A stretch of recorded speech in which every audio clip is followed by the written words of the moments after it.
Hey guys! Hey, it's week 3. Week 3. Ignore my red face. Like, Oh, you're good. it I even feels can't believe it's like May. Like soon June's gonna be here and it'll be summer. Like that's crazy. I bet you're ready though. Oh my Yeah, gosh, like we have 2.5 days. But who's counting? yay. Totally you. You apparently. Yeah, yeah, me. Absolutely you. That's cool. I am 4 chapters away from finishing Survivor, and I'm panicking because if I don't have to do a round 3 of editing, then I have to start formatting and Yeah. prepping for launch. And I'm in panic mode. I am in full panic mode, dude. Like I am like, "Oh my gosh, I'm not ready for this That's yet." exciting though. Yeah, it's good. I'm excited for you and everybody to read it and the tears and the tissues. And let me tell you though, editing certain sections of this book at the same day or the day after I finished Assassin's Oh Blade though was not man. easy. I was literally sobbing in one of my vlogs. Like I'm Oh vlogging as I no. edit. I was like, I'm crying in my vlog for the first time. Oh my gosh, it's been crazy. Yeah. But on that note, I did actually finish Assassin's Blade. I don't know if I talked about that, if I was still reading it on our last week. I think you were still reading And I it. started Air of Fire. Okay, well, I started Air of Fire. It's a Okay. big book, and I really like.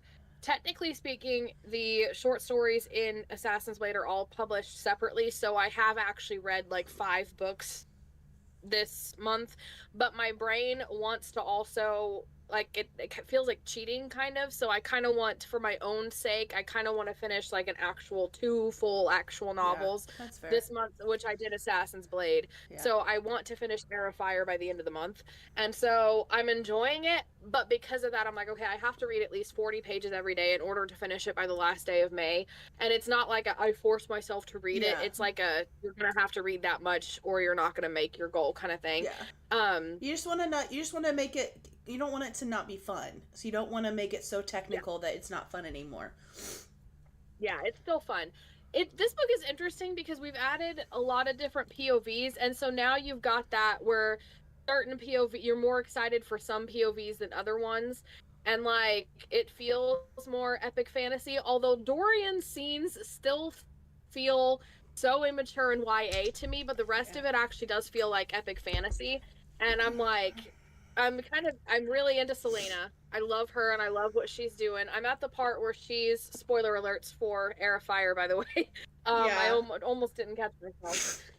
I'm at the part where she's like at the other fort and training with what's his face, Rowan or whatever. And I did not realize that I have seen as many spoilers as I have. Um Before I even knew that the series was a thing. You know how I used to be on Pinterest like a lot, like I Uh was huh. on Pinterest all the time. I have actually seen art from Aelin and Rowan not putting together that that was this series and that that was Selena and like all the things. But as soon as he came in and I heard his name, I was like, hold on a second, this is going to be a couple. I don't know if they're in game. I don't know how long. I don't know if this is just another fling and then she's going to move on, because like she's had a gazillion boyfriends in this series so far. Um, 4 technically, but well, Do you 3. know any of So I his don't know back? how Do you know any? serious it's gonna Okay. be. Have you read any of his background yet? He's literally like, he is just this stoic rock that has not said anything pretty much at this point. He's still training her. Oh, I can't He's wait. putting her in Oh her my place. I'm so gosh. excited. He's not taking any Ah, bullcrap. Um, I can't wait I for you to just get to got the. through the Mm, oh, I love this I was book. hoping. I was hoping he had a backstory and that we'd get it in this book, because I'm like, I don't want to wait for another book for some sort of backstory with this dude. So far, he seems like he's just this loyal dude to her aunt or whatever. So I'm like, okay.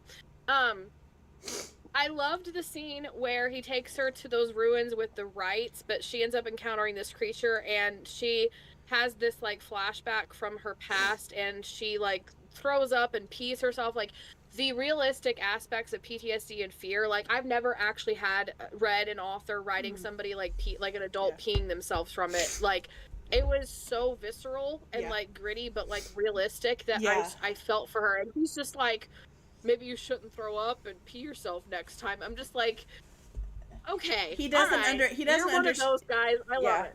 Like he doesn't get what all's happened with her.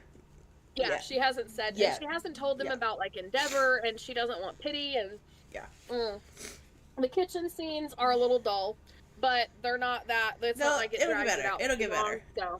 Yeah, you'll start, and like that's what I love about Sarah is that she does such a good job at making you fall in love with a side character relatively quickly. Like you just got to give it a little bit, give it a few interactions, and you'll start to appreciate. I don't know. It's just like they're not the best characters, but they're side characters. Like you don't know a whole lot about them. They're not around. I mean, they're not in every single book. Like you know what I'm saying? Like there's some characters that it's like Nehemia, for example. Like she was important. She was important, but she wasn't endgame important. You know what I'm saying? It's I don't know. It's weird. Yeah, but like, well, I mean, you could argue also, that one. I don't know. You could argue that either way, but. Like, she's not in every single book, is what I was meaning. Like, she's... Exactly, yeah. Anyway. Yeah, I got it. Yeah. So, Kale's stuff is... there. At first, it was a little boring, but he's kind of, like, trying to figure out what's up with the general. So, I'm actually, like, at the part where he's stalking him right now. And I'm like, okay, they're at a warehouse. I think he just got stabbed. Like, I'm not actually sure what's going on right now. So, things are really getting intense with... Kale. I don't know why I was going to call him Gale, but that's Hunger Games. Yeah. Dorian right now is kind of like this cute little YA romance thing budding between him and that healer. So it's kind of boring, but also I kind of like the healer. Just on principle, I like her. It's not like oh my gosh, we're back to her perspective. Yay. It's just like, okay, she's pretty cool. You know, she's a nice little healer. She's kind of like... Oh God, I hate not saying anything. She feels kind of like, what's the word? I guess the male equivalent would be like simping. You know what I mean? Like she's kind of obsessed over Dorian, so I don't know if it's meant to be positive or negative yet. So I'm kind of staying neutral until I know for sure where this is going, because I don't know yet. Mm-hmm. But she seems kind of loyal. She seems kind of sweet. I don't know where this is going. In their perspective, I just got past the part where he accidentally did magic in front of her and kind of panicked, and she's like, don't worry, I won't tell anybody, and she took the blame, and she's getting in trouble for it. So I thought that was actually kind of like, that won some brownie points for me, for her. What else we got? She's a sweet girl. I absolutely do not, I'm sorry, but I'm dreading the POVs with the stupid Iron Teeth Witch chick thing. Oh, I did too at this book. That is a rite of passage. You do not like her at the beginning. Because you see what I'm saying? Like whenever I said that, like the new POV was showing me off, because it just randomly switches to her, and you have no. That was what I was wondering. That was what I was talking about, because you have no idea who this chick is, but you know that she's like very bad. And it's like she's very intense a lot of the time. It's a lot. And it's a lot. And her chapters are, as you get along, they're very descriptive, and not always in the sense of like, okay, so we're that's how we're describing, like it's not like sexual kind of way, but it's like graphic kind of way. Yeah.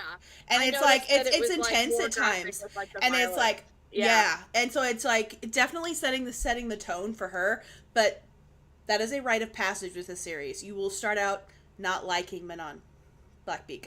You won't like her at the start. I call her Manon, but it's nice to know Manon. Yeah. I'll try to remember that, because I've already had it in my head as Manon this whole time. But I'm like, and now I'm at the part with them with the wyvern thing. So I'm like, okay, I'm getting Fourth Wing vibes, but like Fourth Wing with a bunch of mean witches that want to rip people's throats out. it's kind of like weird, but it's like Fourth Wing, but from the enemy's perspective, and a lot bloodier.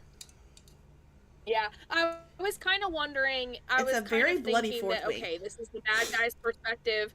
Bad guy POVs are not always good or bad. Sometimes, like, you don't always like them, so that's why I was giving it a little bit more leeway, because I'm like, I'm not supposed to like her. She's a bad guy. It's okay. I dread when her POVs come up. I'm like, okay, let's go back to Dorian. I was the same way, but like, you give it some time, and you'll grow. You may not necessarily love her in this book, but you will grow used to her. So her POVs won't feel like pulling out teeth to read. Like, it won't feel like a drag to read it. Like, it'll be like, okay, what's going to happen here? Like, and then you'll meet some more side characters that it's like, oh, okay, I know who's, I know these people, or you'll meet more people other than just her, and it will help push that along until later events. Yeah.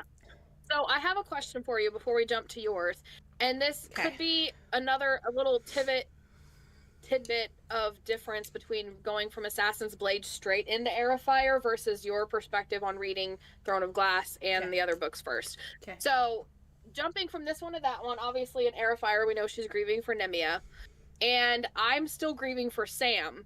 So in my mind, Nemia was just like, okay, I didn't like her, I didn't hate her, she was just a character.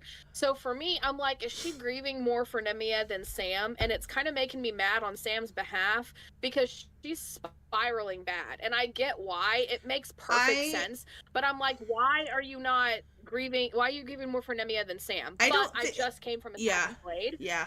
So I haven't had that pause for 2 books to mourn and grieve and get over. And I honestly feel like we haven't seen her.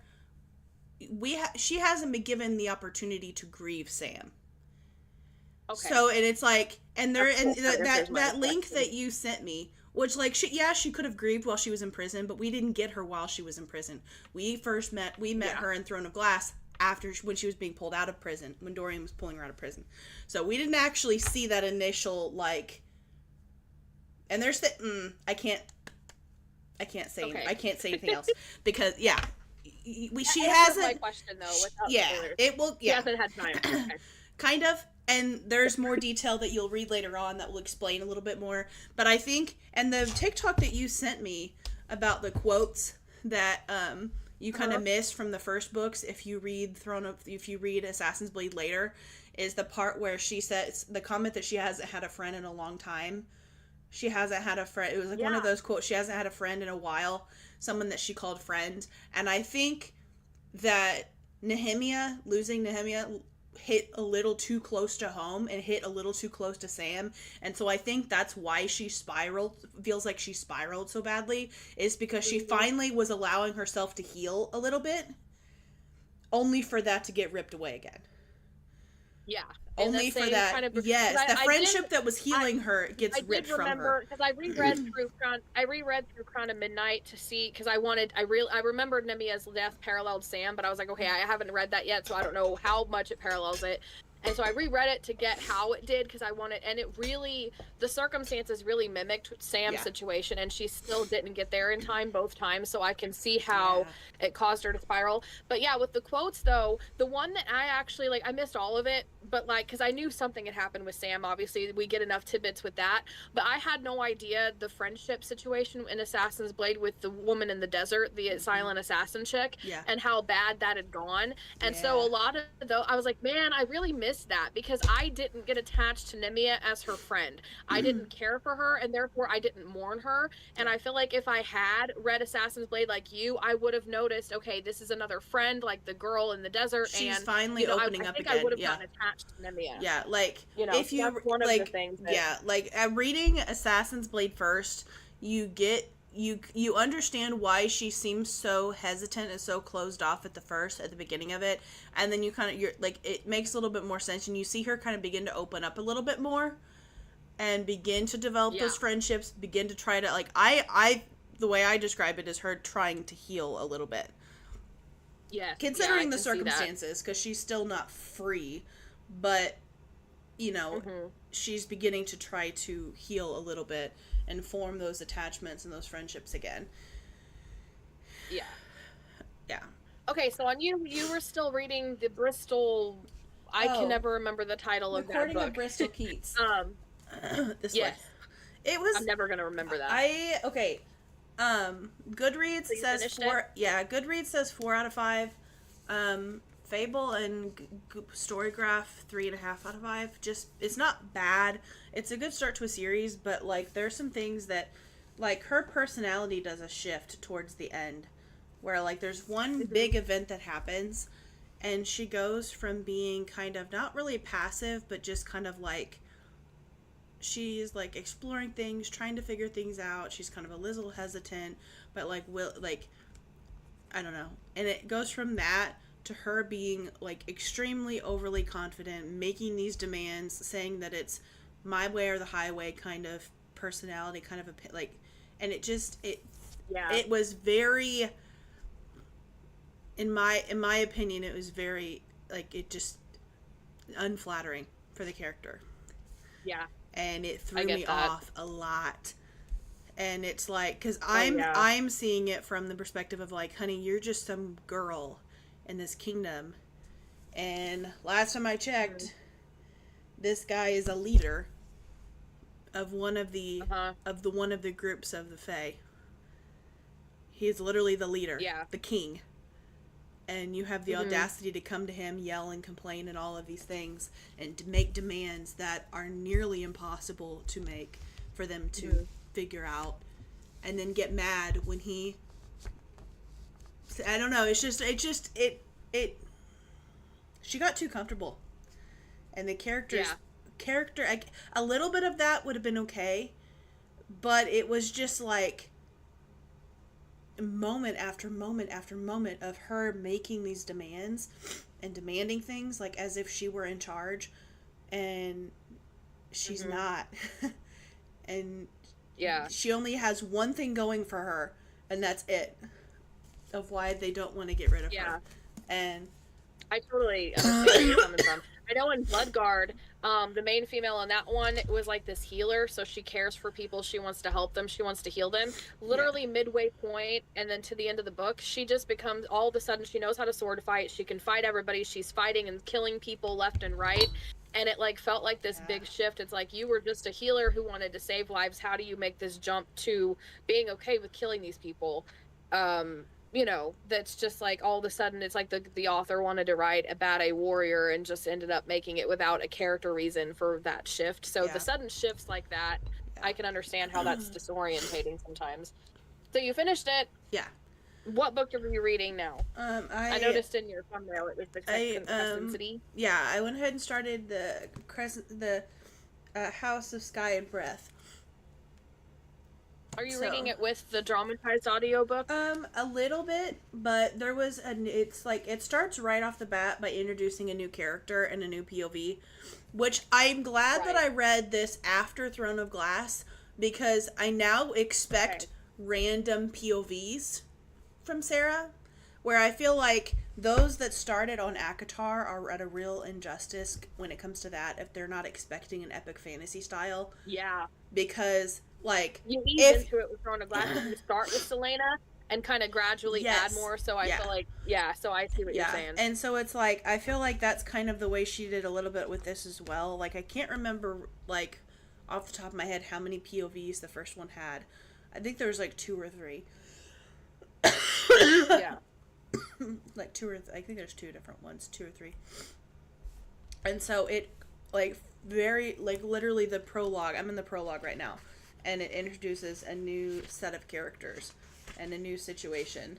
So it's like, it's something that was kind of running along in the background of the last series, like something that was, like, talked about, but we didn't really see firsthand. And so it's kind of highlighting another part of that. Yeah. One thing I wish the map was not just of Crescent City, and if it was like of the whole continent, because that's throwing me off, because it mentions a location, but like, I don't know, it's like it mentions locations that I have no idea where they're at on the map. Like, it mentions the Hide. I know in Air of Fire it did the same thing. Yeah, and it's, yeah, I just wish, like, that's what I don't know, but it's like, So, like, the continents that Selena's on right now is not on, because I was looking and looking and looking, and I couldn't find where she was. Yeah, it's off in the ocean. Where is she? Yeah. Yeah. There's one other book in the series that does that as well. Gotcha. But yeah, so I'm enjoying it so far. It kind of jumps into things right away, which is nice. Yeah. And like there's a couple like sweet moments with these new characters that I'm just like, oh, that's cute, that's sweet. So it's like Sophie cool. And Silver are the characters' names. Nice. Yeah. And I thought it was interesting. I know for me, I'm finding that I really love multi-POV books because, like, when you get tired or fatigued with one character or one plot line, like, the scene cuts or the chapter ends and then you're somebody else and you can kind of get, I feel like you get breaths of fresh air more often when, like, versus, like, Throne of Glass, if you don't like Selena or if it feels slow, there's nothing to, like, break that up. Like in Iron Flame, some of the slow moments, you know what I'm saying? Like, and then like you've mentioned this about Akatar before, where you feel like the world is kind of done an injustice by only seeing it through one person's eyes. And so it's really fascinating because like we don't know we would have just heard about the witches and like the legends that Selena has. So even though I don't like Manon, whatever, the Iron Teeth witch, her perspective, it's like at the same time I appreciate the race building with that group that we wouldn't have gotten otherwise, you know, and like the inner workings of like how the healers work in the palace. Just because we go to Sorsa's perspective or whatever her name is, and like that's kind of like a nice little tidbit, you know what I'm saying? Like we get so many other aspects of the world because and then the breath of fresh air is really nice. So like if I get fatigued in one perspective, I'm like just keep going because you'll get to somebody else, you know, soon. And it like and the it thing helps with from DNF. And the thing with Manon's POV is that that POV in particular builds the series wide storyline. Right. That one really it feels like that one is the epic fantasy POV to me. Like that's where the epic fantasy is coming in. It's building, you know? That one is the one that's going to begin to construct the big problem. And nice. That's all I'm saying. So that one is that POV is important. Yeah. But I kind of had a sense, okay, we're in the bad guy's perspective or something to do with this side is going to be important. So even though I haven't liked it, I've been trying to follow a lot of the details and like, because the wyverns seem like a big thing. And I don't know if I'm just getting bad vibes because of Fourth Wing and that series, but it's like, I don't like wyverns anymore, dude. They're like a bad omen for me. They're bad in this one too. Yeah, wyverns are just the ominous an ominous thing. Yeah. Now I'm gonna have to make them like nice and sweet and cozy in some book somewhere, just to subvert that trope. So one of the first things that I was so excited to talk to you about was I found this YouTube video of this author breaking down the whole controversy about Silver Elite, and she had a different take on it, and then went into kind of the author kind of behind the scenes kind of style of stuff. So.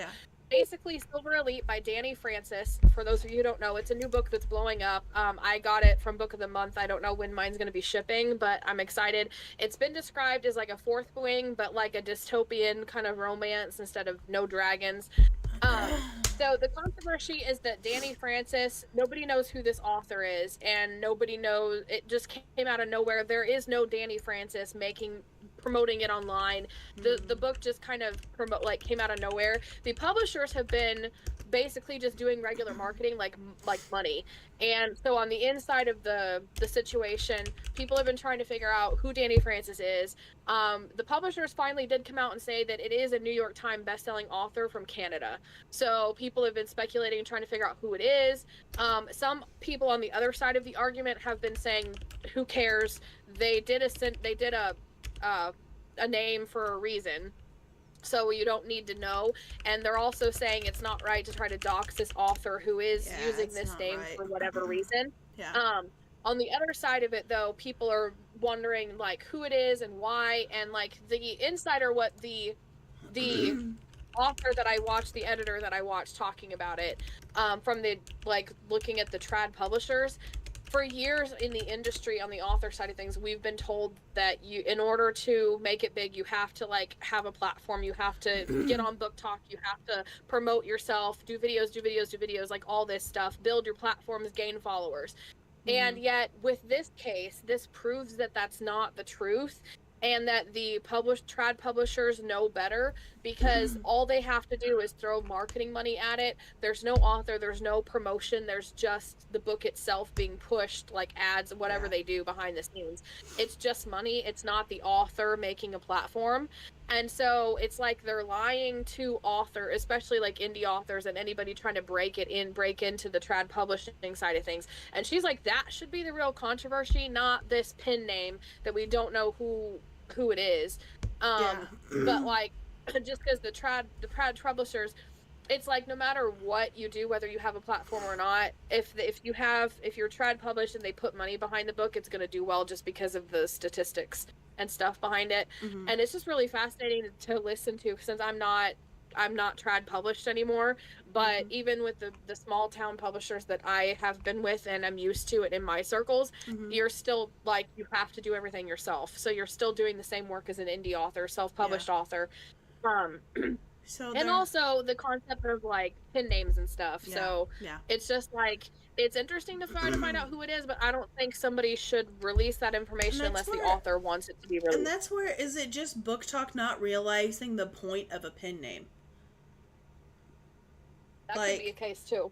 Like if I wanted to write, like, I got on, there's an app called Poetizer that it's really disappointing because they put it behind a paywall now, so you have to pay to look at your notifications and stuff, so it's really disappointing. Like, but that's the one that I wrote at least one poem every month for a whole year, and then I kind of bound it and had it printed, and the website, the Poetizer app, will print it for you, and you can add like pictures and stuff into print it. It was really neat, but they put everything behind a paywall, which is very disappointing. I haven't logged in since they did that, but like, I had a pen name on there because I didn't want, like, I don't know, I just wanted that separation.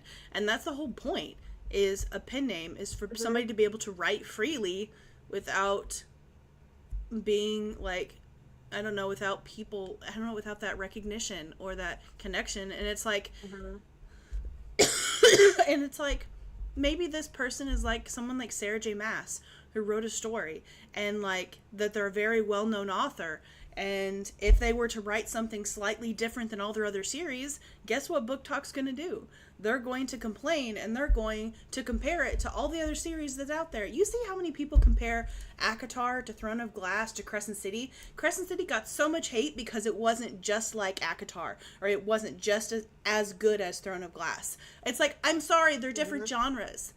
An author's allowed to write in different genres, and it's like this whole entitlement bit where readers online think this new group of readers think that they're entitled to every piece of information from an author. I'm sorry, no, you're not. You're not. Yeah. Like, the whole point of a pen name is so you don't know who the real author is. And I don't know if it's because people have just gotten so mistrusting because of AI. I guess partly we could probably blame AI for that, because people are so mistrusting now that they think the whole thing, like, I could see some people saying that the whole thing's AI. I've heard that too. Other people, I guess one of the bigger concerns too is that it's not a single author.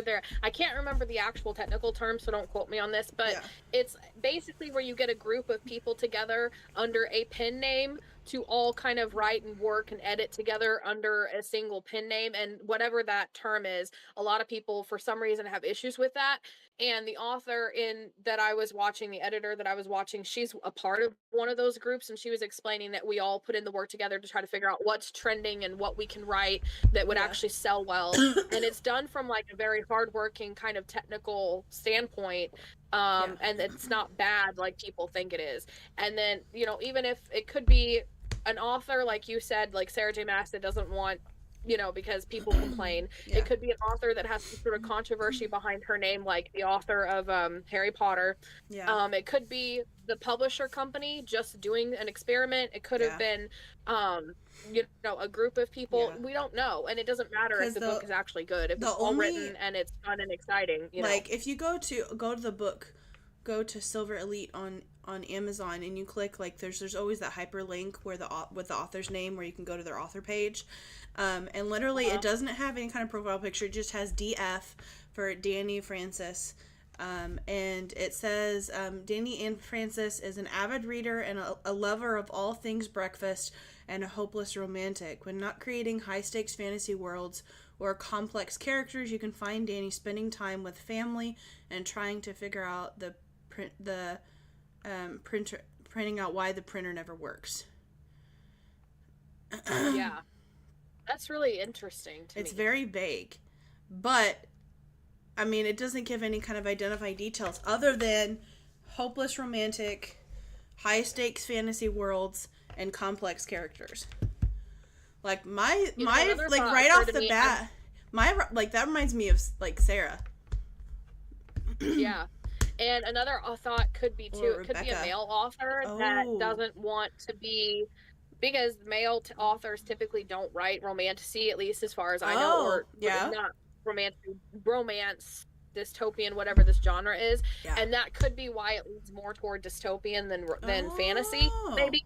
Maybe not be. So it could be a male author, and he probably thought if it is, it's not. I'm not saying it is, but it could be because a male author promoting a book may not have done as well if we knew who he or she was. It may not be, but I'm just saying that's another possibility too.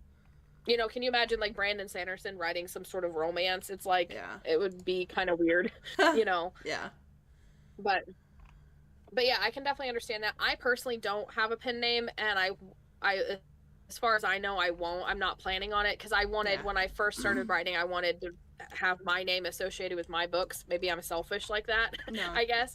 But I can understand the reasons why.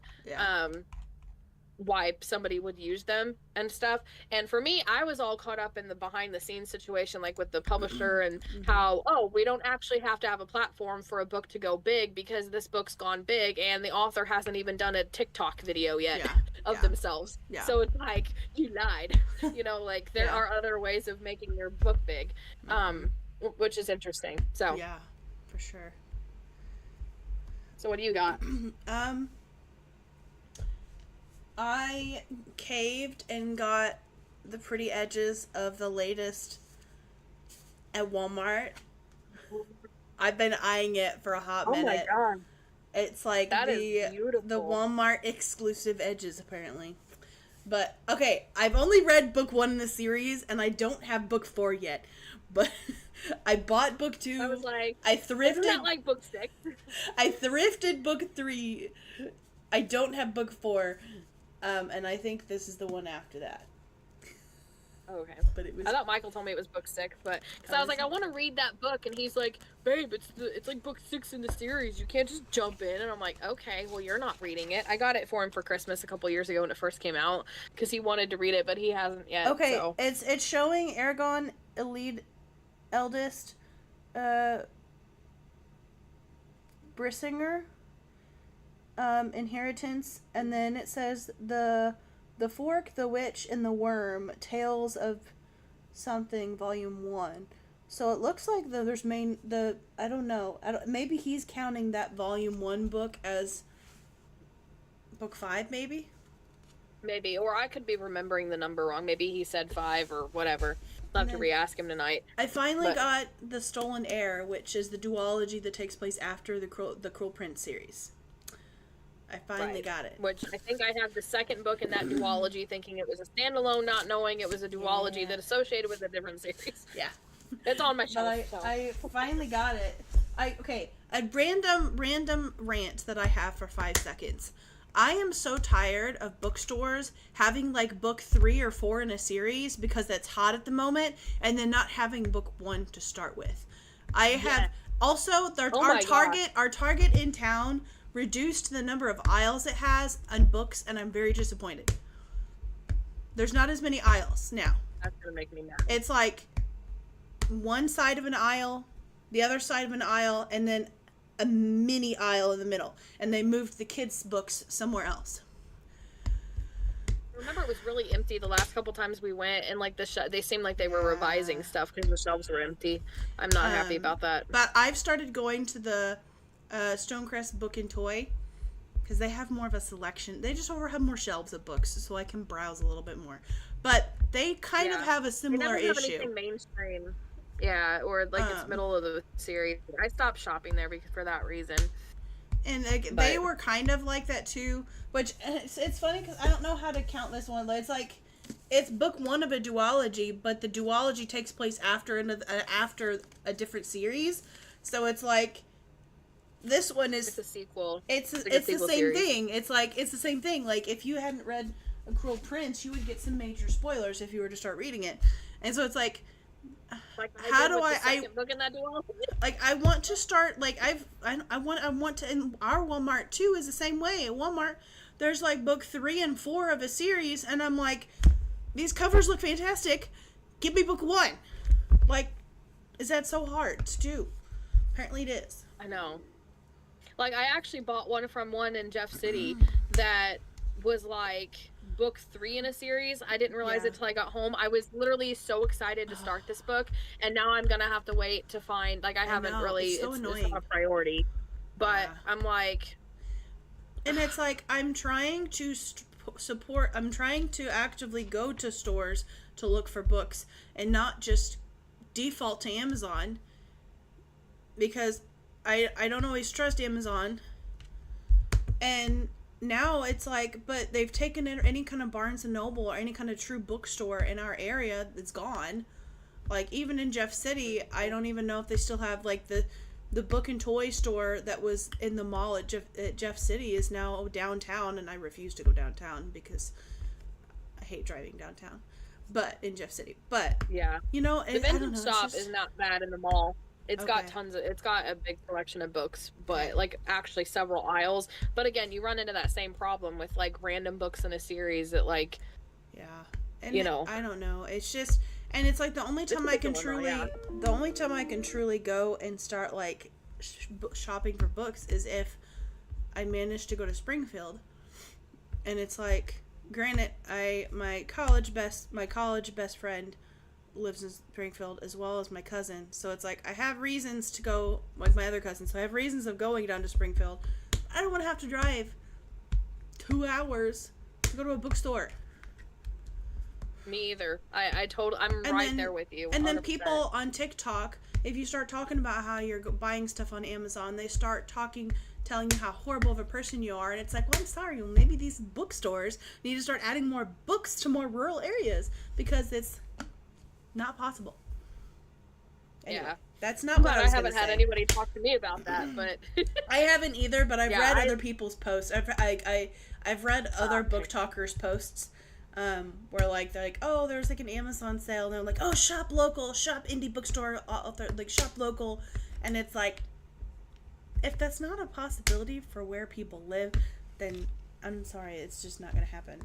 You know what I would say if that was me, like if it happened to me, is like, I'll shop local when you support indie authors. Because you know most of those people are the kind of people only following like mainstream kind of style stuff or trad published stuff. But interesting. Yeah. Okay. That was a rant. It wasn't actually what I was going to talk about, but I got off on a tangent. That was your book haul, actually. Oh. A rant associated with your book haul. Yeah. It made sense to me, at least. Okay. Cool. I followed that thread, okay? Got it. Okay. Do you want to do one, or do you want me to share the main thing that I was going to mention? You can do the main thing. Okay. If you want to, since that was kind of they announced some more casting for Sunrise on the Reaping. Mm-hmm. Yeah, I'd seen an article about that actually that I was gonna bring up too. They announced Wyatt, Effie, Luella, and Lulu. Pretty sure it was Luella and Lulu.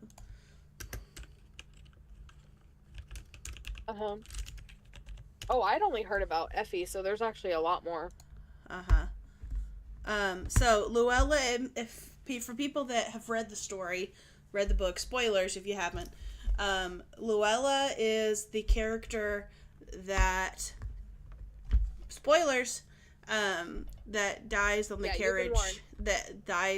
carriage, like the opening ceremony ride, that the Capitol then kind of hijacks somebody else and kind of does some stuff to him to make him look like Lulu, who looks like Luella, but it's called they call her Lulu because she's just not there and not the same.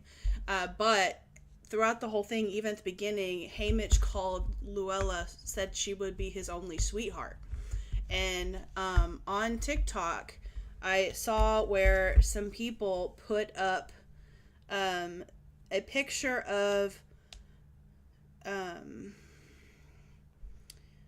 a picture of Katniss in the movie right when he calls her sweetheart, and puts it a picture to compared to like the actress Luella, like the little girl for Luella, and they're saying that she looks very similar to the girl what's the girl that plays Katniss? I forget her name. But people are going on about how similar they look, how similar the actress for Luella looks to Katniss's actress.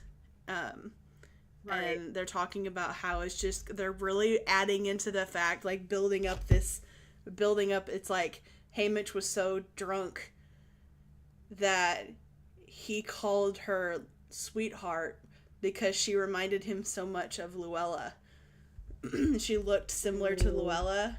And I'm curious to see how, like, I don't know.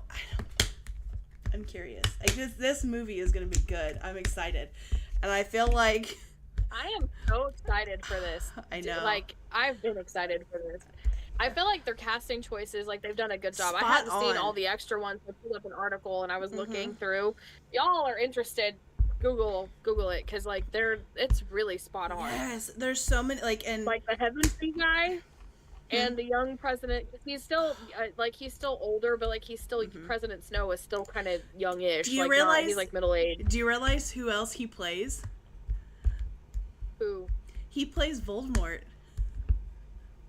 Oh. He's gonna be That's funny. The acting is gonna be good. I'm excited. Yeah. Another dig at, like, all right, guys, Snow is the villain. We've even got an Yeah, like, play you're gonna thirst Voldemort. trap Snow? Well, congratulations. You now officially have thirst trap Voldemort. Congratulations. Like, she did that on purpose, man. She had a little bit of a bug, be like, just another little jab.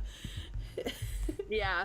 Another thing that I like is that it looks like, correct me if I'm wrong, but it looks like they've cast two different actresses to play Luella versus Lulu. I thought that was really cool. And so it's like, that's actually gonna really, like, hone in on the fact that they replaced her, and you're like, okay, something's not quite right. Like, that's a pro level. And if you look at the two actresses, they look very similar, but there are certain, just at a glance, you can tell that they're different. They're different people, even though they look very similar. And, like, with a little bit of makeup, like, the studio makeup, like, costume and design, like, they could really... Yeah. It's gonna be good. Yeah. I am actually, like, so excited for this. Oh, my gosh. I feel like Effie is really good. Some of them, like, what's interesting to me is, like, we have the same characters, but, like, younger versions, and we've already gotten some of these characters in the Hunger Games. Yeah. So for me, it's interesting to see, like, the choice, like, from Mags, like, she's obviously still middle-aged, but younger here. Wyrus is Plutarch kind of interesting to Heavensby's see a cool one, too. Isn't that his son, the guy's son, was cast as Plutarch? The original actor's son? Oh. I had no idea. Jesse Plemons. I don't know who that is, actually. He was played by Philip Seymour Hoffman, who played the original. Oh, maybe not. I thought I saw that somewhere, but... oh, well. But, like, literally, the two of them side by side... Yes. They look a lot alike, like... Yeah. Like, when I saw him, I was like, that's a young Heavensby. That's crazy. I feel like also the actress for Macely is, like, actually spot on. Oh, for my how God, I pictured her in my head. Without even any costume or makeup, I'm like, hey, Macely, what's up, you know? It's just like, okay.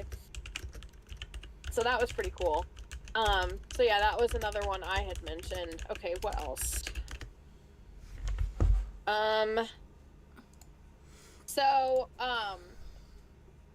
apparently, like, we've all known that Sarah J. Maas is writing the 6th book in the ACOTAR series. Apparently, she actually has just recently revealed that she has plans for the 6th book. Like, it hasn't really been, she hasn't talked about it. She hasn't, like, we have no information on it, and we know it's happening, but there hasn't been anything too official on it. And so it was just like this small little thing where she mentioned that she's confirmed it's actually happening. Like, we know it's happening, but she's like officially said that it's happening, and she's got big plans for the 6th book in the series. So it's just kind of like not that much, but I think we're all trying to soak in everything that we can. And on that same note, I'm gonna cough. That's not what I'm actually trying to say, though. Oh, my throat. Okay. On that same note, Sarah J. Maas, we all know that Hulu scraped the TV adaptation of A Court of Thorns and Roses, which was honestly heartbreaking. I was so excited for that. It was announced in February 2025 is when they scrapped it. So Maas and the showrunner, they were developing the series, got to get past all the junk, so explaining things. So Maas, apparently, she's been reportedly seeking to secure the series rights elsewhere, so she's not giving up, and she's potentially partnering with Margot Robbie's production company. Margot Robbie is the Barbie actress. She was spotted having coffee with Sarah J. Maas, which sparked the speculation about their collaboration. And in a September 2024 Harper's Bazaar interview, Robbie confirmed their friendship, saying, "We've become friends." And then later on, when asked if she could help make A Court of Thorns and Roses TV or film adaptation happen, Robbie said, "We all need that. The world needs that. I'll see what I can do." So it's like potential with her production company type thing, teaming up with Sarah J. Maas to actually do ACOTAR. And I don't care about that because, like, she's an actress, so I don't know anything about how she works behind the scenes and if she does good content or bad in terms of, like, filmmaking. But what I like is that Sarah is not giving up, and she's still searching to get the rights to it. So it's not a no. It's not out of the realm of possibility. Like, we still may get something, you know what I mean? And that's what I was like, okay, hopefully we can get something, that sort of thing. Yes. Yeah.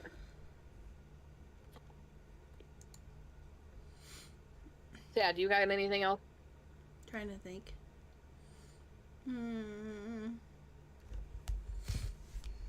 Oh, I saw this. It was like, her name was Kim A. Mast on TikTok. She bought, like, like the author proof copies that you buy from KDP that have a little bar across. So she bought one from KDP, and then she bought one from Barnes and Noble, and then did like a side by side comparison, and she had both of them like in the picture side by side, just comparing them. And so a couple things that she said was that, so like the cover prints darker, I guess, so she had to like bump up the brightness for at least, so she was mentioning mainly on KDP, but I don't know if she had to do that on Barnes and Noble too. But she said that when she printed it, she had to bump the brightness up on the cover itself like 60% for her cover specifically. So I don't know if that's for all of them or if it's just hers. But she said that there's not as much saturation on the KDP, but there was a lot more saturation with the Barnes & Noble one for hers. But what's weird is that I looked it up, and there's other people that have the opposite. So I don't know if it's just depending on, like, what your cover is and what colors are in your cover. Kind of determine that a little bit. She did say that the KDP's pages are thicker, but the font is only like, it's like 96-97% black, so the font's not as black as Barnes & Noble, and Barnes & Noble's pages are thinner. They're not as thick.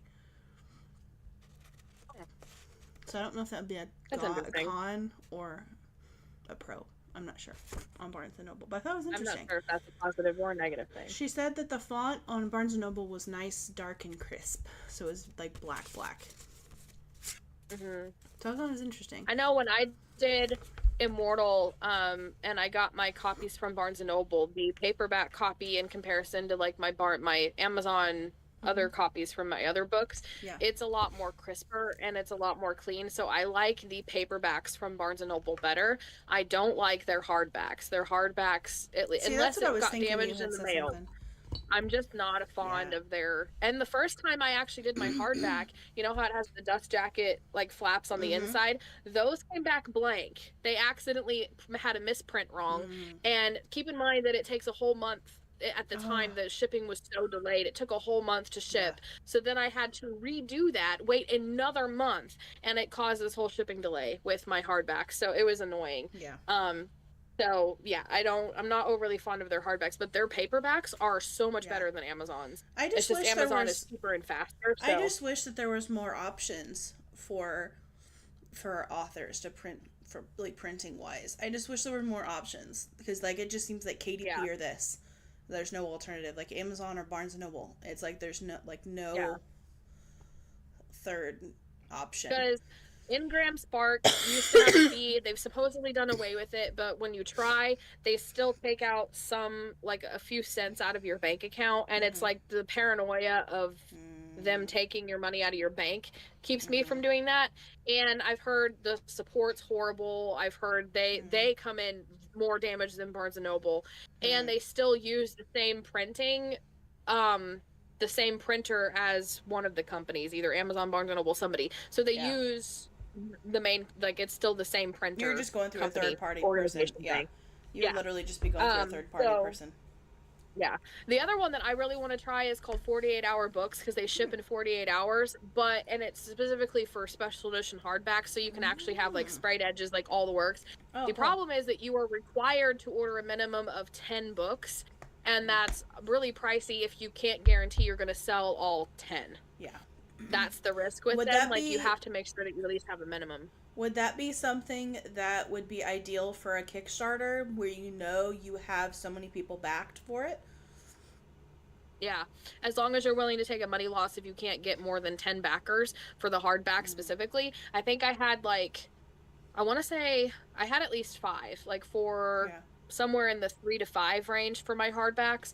So it's not unrealistic, but it's like at the same time, it wouldn't, unless you're like, I'd have to just be willing to throw away $300 for it just to have those, just in case. Would you be able to, like, because normally, how long does Kickstarters normally last? Just as long as you want them to? Or is there like a max I think number? The maximum is like a 30, I think it's 30 days maximum. So, ideally, could you start it and then wait like 3 weeks to see how many you get? And if it's like towards the end of your backing and you don't get, well, I could see how that would be frustrating, because then you would have like maybe if like 5 people that want this hardcover. I could see how that's kind of like a risk of like, you start this promising it, and then if you don't have enough backers, then you're just kind of have all these extra books. What I was going to do is go through the internal process of like designing the book, and they'll give you like the minimum cost, and like you divide that by 10 to get how much it costs per, and then add, say it's like it cost me $20 to put this whole hardback together. I would then charge $30 or $35 on the Kickstarter to cover the minimum amount per book. So that way, even if I do get like 5 backers, that extra may help boost it up so that I can get my $300 back for the minimum of 10. It's a lot of math, but like, and math doesn't math very well for me. But that's what I've thought about. But I haven't really fully decided yet on for my special edition hardbacks, but it's interesting though. I definitely as a reader, is a really good choice for a hardback for people who are starting out, because Amazon's hardbacks don't have a dust jacket. Oh, okay. Paperback too, but the hardback. Yeah, because it's just at a glance, just from like looking at it through the camera, as like a viewer viewing the TikTok, like I definitely preferred on her video specifically, I preferred the Barnes and Noble one. But then on other videos that I saw, like the colors changed. The Barnes and Noble colors were like more faded than others. So it's like I don't understand. I don't know if there's just like an inconsistency there or what. A lot of it is like the cover designs themselves and stuff like that. Like, and then the other thing about proof copy, like specifically proof copies from Amazon that I don't like, is they have this not for resale on the outside. That's and so what for some me, the people were only thing saying, that too. the copies are good for is to check, and like I did to do some final edits. As you can see, I like wrote when I would catch a mistake, and you know, end up fixing that right before you do the main release, basically. Dropped my bookmark. But it's a little dusty. I haven't pulled that off my shelf since its release last year. Once I proofread it, it was like going right back in the shelf again. But yeah, I need to actually do a direct comparison sometime. That would be kind of fun. So, like, because I've never actually done both. Yeah. So at the same time. So you and I love finding new books, even though we should be reading our TBR list first. But you know, who does that these days? So I found an article. It was 10 new books coming out this week. So it was like 10 books actually in 1 week. Like that seems like a lot, and I haven't heard of hardly any of these. So I was just curious to see what books they are. The Last Fairy out by Andrea Bartz. It sounds like a suspense. So, and this is her 5th novel. And it's really gripping and twisted narrative and stuff. Another one, Our Last Wild Days by Anna Bailey. Thought-provoking, character-driven crime fiction is that one. Michael Connolly, does this book called Nightshade. And it's another crime fiction. So it seems like a lot of crime fictions coming out this month. Yeah. Next up is The Memory Collectors by Deep Meserve. And this is a time-twisting thriller. Another one is An Ethical Guide to Murder by Jenny Morris.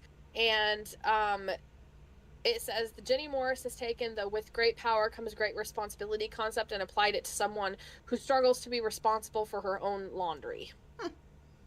So I don't know if that's more of a thriller or a comedy thriller or something along those lines. So I'm not quite sure. A lot of these seem like thrillers, and suspense and mystery and crime. Next up is Their Double Lives by Jamie Lynn Hendricks. Her name sounds familiar. I just can't place it. This one just says she's a page turner. So it's like kind of grips you and you'll want to keep reading.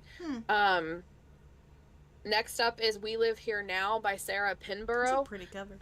Which is, I actually really like that, honestly. The twist completely blew my mind. Frenzy read it in one day. It doesn't really say the genre, but it looks like kind of a mystery, kind of crime one. Yeah.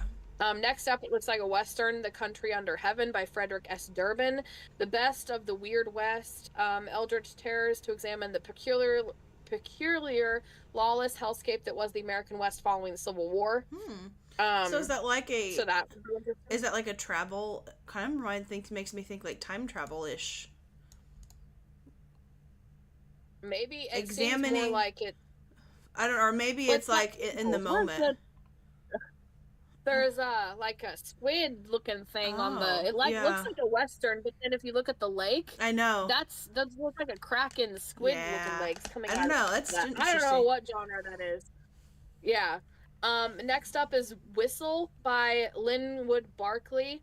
Horror. Well-developed protagonist, scares and pathos. It definitely looks like a horror kind of thriller, kind of dark thriller. The Safari by Jessalyn Goldis.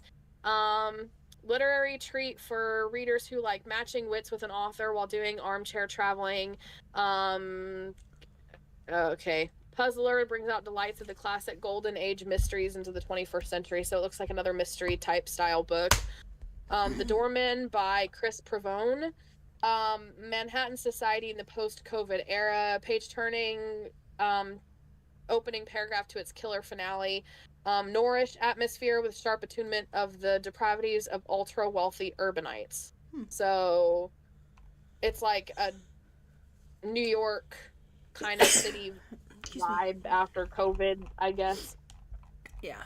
I don't know if that's going to be a thriller or not, but nothing I recognize, and it's a lot of crime novel, like mystery, thriller, crime, suspense kind of stuff, it looks like. Yeah. Other than that weird Western that we don't know what genre that is specifically. So another article that I'd found was debut romantasy novel from a Shadow and Bone actress is hitting shelves this fall. And I don't know what it's called. Okay. It's called Thorn Season. And it's being described as a sharp, sexy, twisty YA romantasy that is Shadow and Bone meets The Selection. So that's kind of interesting. Here's the blurb.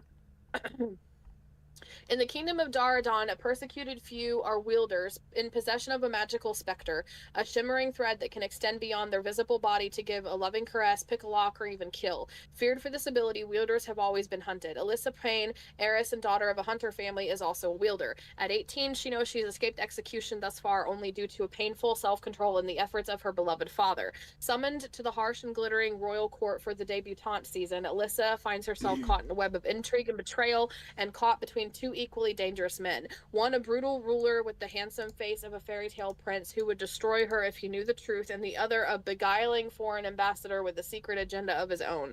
With the threat of discovery lurking around every corner and romance becoming an increasingly dangerous temptation, Alyssa will find that she has more to lose than her secrets. It's Rose season at the palace, but to survive, she'll need to become the most vicious of thorns. Definitely gives The Selection vibes, because The Selection vibes has always been like a fantasy kind of version of Bridgerton, where it's like, again, you go to the palace and you're like, it's like, you know, women trying to find a husband kind of season. Kind of like the Bachelor, but fantasy. Yeah. Yeah, but and geared towards. Because that's kind of what Bridgerton is. It's like, older times London in the early 1800s, where it's like back in the day when they would have a season where they would choose a husband, and so the whole season, debutante season. There's a couple. Penguin Random House had an article about anticipated science fiction and fantasy books of summer 2025. So they're making an Acolyte novel.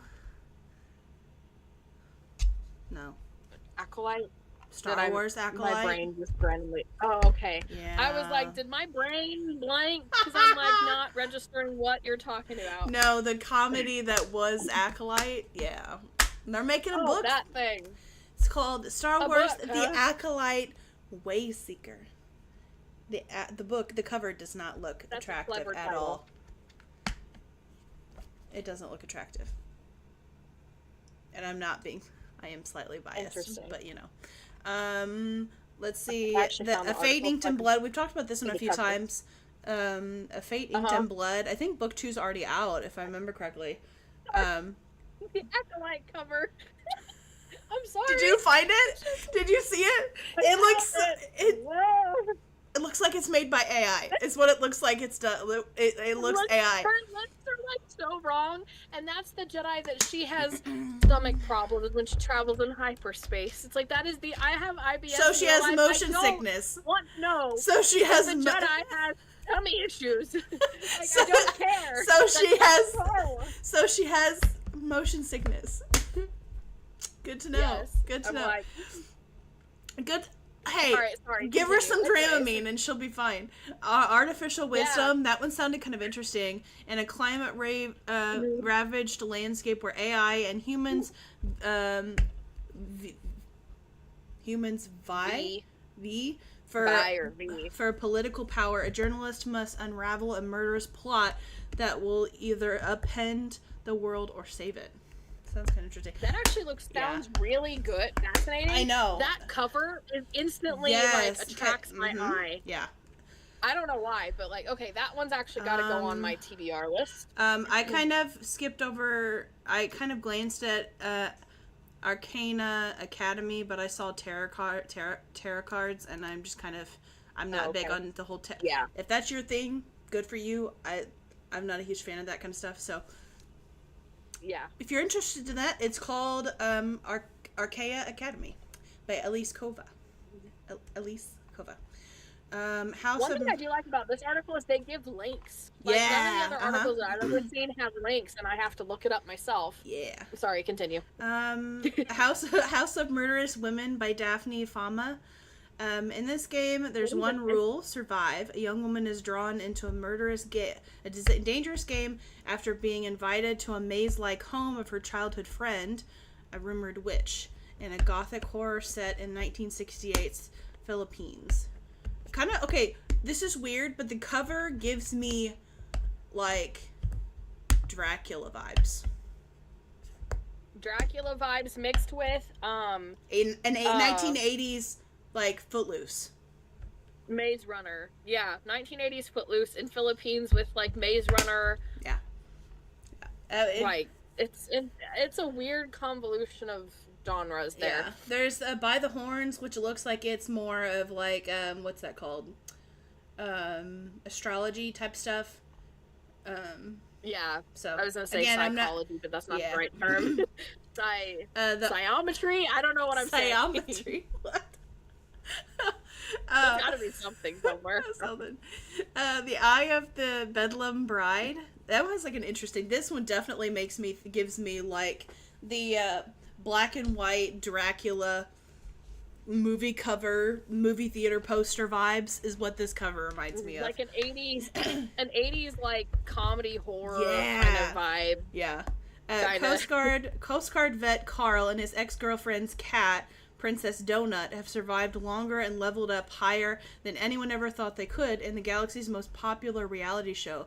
But after the shocking conclusion of the 17th level, it's now anyone's game. Carl and Princess Donut journey into I can't take this seriously with the whole Princess Donut bit. Yeah, I'm trying so hard to pay attention and like take it seriously, but Carl and Princess Donut journey into insanity in the wildest, entertaining 6th book in a series. Okay, it's Dungeon Crawler Carl series. Okay, so it's kind of meant to be like that. It's the kind of book I would get my husband as a joke for Christmas. You should totally do it. Because it's like his vibe, but also not his vibe. Oh my god, I would love to see his reaction to that.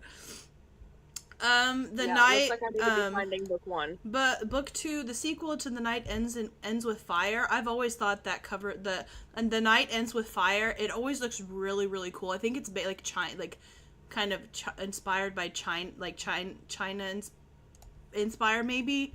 At least that's the kind of vibe that I took from it. But book 2, really pretty. Yeah. Okay, book 1. Book 1's cover is like red and gold themed. So I love how they're going based on like the color theme. I love that. I love that. I don't want to read too much on the description. It for the cover. Yeah. The next one, The Magician of Tiger Castle. That one sounded interesting. Plus, the guy that wrote the book Holes, that was turned into a movie, this is his first adult novel. So I thought that was interesting. Oh. Forbidden Love, Crumbling Kingdom, Unexpected Magic. It actually sounds good. Yeah, it was kind of interesting. I was kind of pleasantly surprised. There's a Bad Batch novel. Now, this one I am kind of interested in reading. I need to actually go back and fully watch The Bad Batch. I stopped after the first season, and I really wish I would have kept up with it because it seems like it got really good, and I just didn't. So, I had the opposite kind of effect where it started off really good for me and got to where I got bored. Yeah, like I had the opposite effect. Okay, I do this thing where if these things don't stay happy-go-lucky, I get hesitant to continue watching. And the ending of season 1, I think it's season 1. Whatever season I ended on, it's when they kind of Order 66 happens and everything just... Yeah. I thought Order 66 happened in like the first episode or 2 because I was surprised that it happened so fast. Well, it was like there was we're talking about like the... Well, maybe I'm getting Clone Wars mixed in with all this. I don't know. I'm getting Clone Wars mixed in with it. That's the problem. I haven't watched enough of the Bad Batch. I need to actually go back and watch the Bad Batch fully. Yeah. But it's Hunter, Wrecker, Tech, and Omega gamble on a mission to help rebuild Pabu. I haven't seen I haven't watched the full series, so I don't know. Silver Elite's on there. We've talked a lot about that this episode. Lore Olympus. I absolutely love this one. Fun fact, you can actually read further than what the books are released on web. I think it's Webtoons. It's Wattpad's version, but for it's like Wattpad's app for comics, but it's like a lot like I feel like Webtoons has a lot more like original content than you would. Yeah, it's called Webtoon, and it's like if I remember correctly, it's from the people that created Wattpad, but it's comics. And it's drawings, but it feels like, honestly, I feel like it doesn't feel like Wattpad, because Wattpad has a lot of fan fiction-y type content on there. At least not so much anymore, but like the stuff that's not fan fiction-y, you have to pay to read. So, that's a thing. Wattpad's gotten so dumb. It made me so mad. I'm not on there anymore for any reason. But, reading or writing. I actually was introduced to Lore Olympus on Webtoons, and you can actually read, like, there's several seasons of it available that you can go through and read. Like, she has, I'm sorry. She has a lot more. So I've read kind of further. I have several, I think, down there of the books, because I just think they're cool to have in hand to read physically, because the books just look really cool. But the way she formats the webtoon, the scrolling bit is really interesting. Like, I think you would kind of enjoy some of the stuff, like some of the stories on webtoons. I think it's definitely, I like Lore Olympus. Like, I would be interested to get your, like, perspective on, like, Lore Olympus, just to see if you, like, your vibe on it. I don't know. But yeah, it's definitely a cool story. If I could get in the mood for it, that would be great to tie in with the Crowns of Naxia book 3, because it would be kind of like underworld Greek vibes. Yeah. So for those that don't know, I'll read the synopsis. A scandalous gossip, wild parties, and forbidden love. The Greek tale. It's a Greek. Lore Olympus is a comic-based story of Hades and Persephone's, but it's a romantic modern. Gives it a modern romantic update. So it's kind of like a modern version of the Olympus myths, the Greek tales. Some of them. I'm curious now. So it's really kind of interesting. I like it. She does a really good job, and there are certain times where certain things, like this one particular scene happens, and any time that one character thinks back on it, the way she draws like these broken music notes, and it's like, it's so neat, because any time that point is like referenced or hinted at, or she's thinking back to that, or sees that particular person, you see the details in the illustrations. It's really cool. The illustrations are really, really good. Does she do the illustrations herself too? Yes. Oh. Okay. Yeah, it's really good. It has like, so it's more of a comic book, so it has some text on the screen, like, or in the book. Yeah.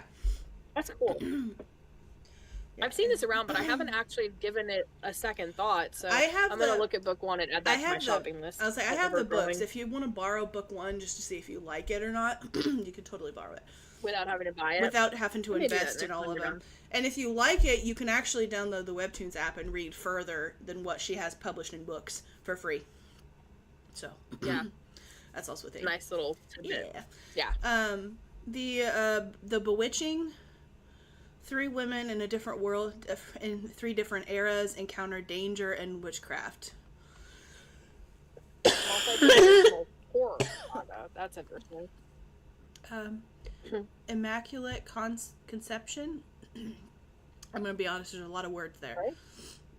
Art school, and is intensely drawn to her despite to keep her close. Meets this person in art school. Allows her to, so new technology allows her to inhabit this person's mind and access this person's memories. Huh. Sounds more like a thriller, like sci-fi thriller. Inferno Shadow. But it seems like it may not be going on. Oh. Huh. Infernal Shadow, 1847 America. Oh, okay. So it's like time travel-ish, maybe? Lost in a mysterious world far from there. Huh. There's like a dinosaur on the cover. On the right-hand side, it looks like a pterodactyl-looking thing. Oh, like, I didn't even notice that. Yeah, it says, lost in a mysterious world far from all that they knew in 1847 America, Colonel Lewis Case and his soldiers must face an unimaginable might of the Dominion once and for all in this gripping alternate history. That sounds interesting. Well, I'm gonna look that series up. Yeah, that sounds interesting. I'm curious now. It does. I love when we do these articles because we always find things and like it's my TBR shopping list, wish list thing is never going to end at this point. I just don't have the money to buy all these books. Oh, the next cover looks amazing. It's another sequel. I don't know why. It says it's an explosive sequel to the bestseller romantasy Fear the Flames. Let me see. No, I think, well, Fear the Flames. It says, as a child, Elowyn Atara was ripped away from her dragons and imprisoned by her father, King Garrick of Imrath. Years later, she's now a woman determined to free her dragons. That's what book 1 is about. So I won't read in too many details about this one, but that's kind of gives you a hint of what book 1 was. Silver Cloak makes me think of Selena. But anytime I see an assassin, I'm like, Selena. I know. That's funny. I'm going to scroll through these a little quicker. But the possession of Alba Diaz.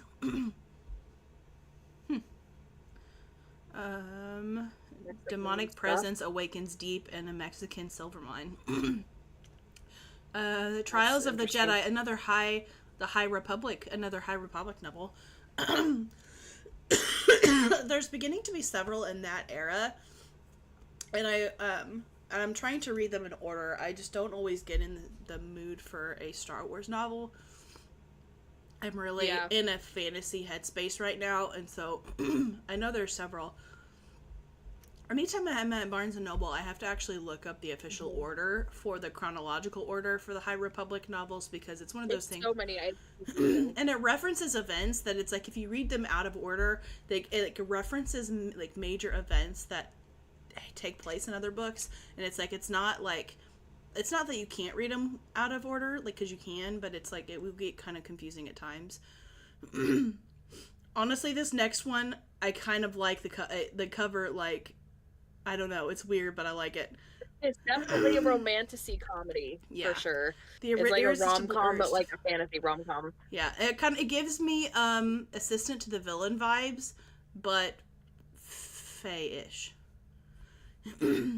Fantasy. Assassin and a healer forced to work together to cure a fatal disease. Huh.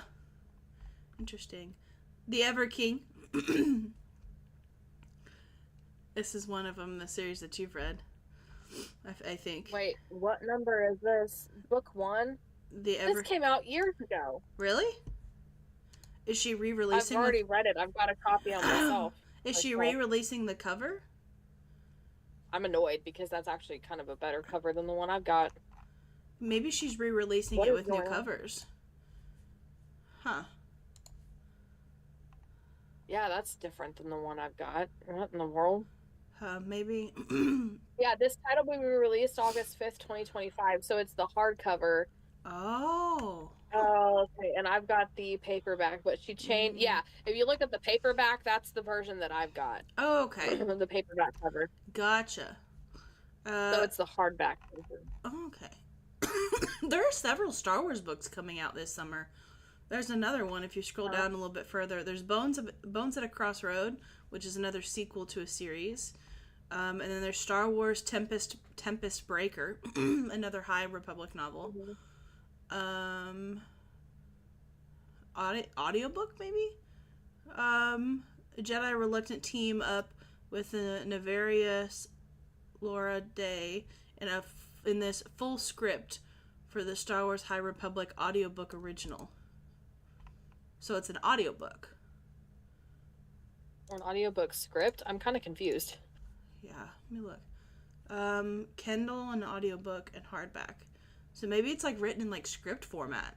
I'm kind of a sucker for those kind of formats, though. I like the play script kind of format. I think it's kind of cool.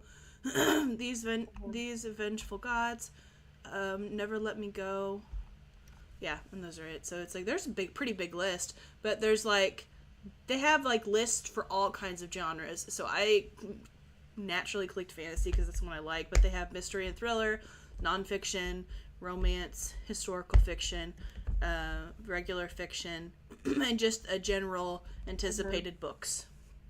So there's like all And the kinds thing that I like about them, again, they have all of the links, not just to Amazon, but like, Barnes and Noble, all the shopping places. Yeah. So like when you're looking, if you see something, you don't have to open up another tab, try to type in the name and the author. You can just click on the link. And now I've got all the books that I want on Amazon, and I will just add them to my list because I can't afford to buy anything. So yeah. I'll have to some of these are actually remember like, Penguin Random House. Yeah, for sure. Because they're one of the ones that they've been around for ages, but I don't always think to check their website, and I didn't even think that they would have like lists like that. So it's kind of interesting. Mm-hmm. Alrighty. The one that we liked the cover of, The Night Ends with Fire, that had the orange and the phoenix, that had the beautiful blue dragon cover for book 2. Yeah. I was reading the blurb for that one, and it's infused with magic and romance, a sweeping fantasy adventure inspired by the legend of Mulan. Sounds interesting. And so far, like, the opening is like, her father refuses the imperial draft, trapped in his opium addiction. And I'm like, okay, you give me Mulan vibes. Like, I see you. I'm going to add this to my list and probably not buy it for a whole year or whatever, however long it takes me to buy all these books. I don't want to know how many books are on my shopping list. Yeah. So. That's the great thing about a shopping list on Amazon, is that you don't have to know how many are in there. You can just keep adding things to your wish list. Yeah, I like the wish lists on Amazon because you can just keep adding. Yep. Alrighty. Oh, well, I think that's it. I feel like we had a good discussion. At some point, I accidentally clicked the starting soon button when I started going through those lists. So we've been just talking over the starting soon thing for a few minutes, but it'll be fine. As long as you can hear us, and you haven't ended it or never started it. That would be horrifying. Is if we did a whole podcast and then you never started it. Oh my gosh. No, it says we've been going for an hour and 25 minutes. So. Hey, there you go. Yeah. So it didn't end. I just opened up the starting soon page again. Accident. It's all right. All right. Well, let us know what you guys are reading and what you're into and what your what your vibe is these days. And also, if you have anything you want us to talk about, any bookish topics, let us know too. Yeah. Yep. So, or if you just want to say hi or comment on anything we mentioned in the stream tonight, you can just put a comment and one of us will kind of react. Yeah. So. Also, especially like your thoughts on the casting for Sunrise on the Reaping. Mm-hmm. So we're interested to hear your guys' thoughts. Or if you are an indie author and you have a preference for KDP versus Barnes & Noble, or like any other experiences that we hadn't mentioned that you had, put those down below too. So. All right. We'll see y'all later. Bye. Bye.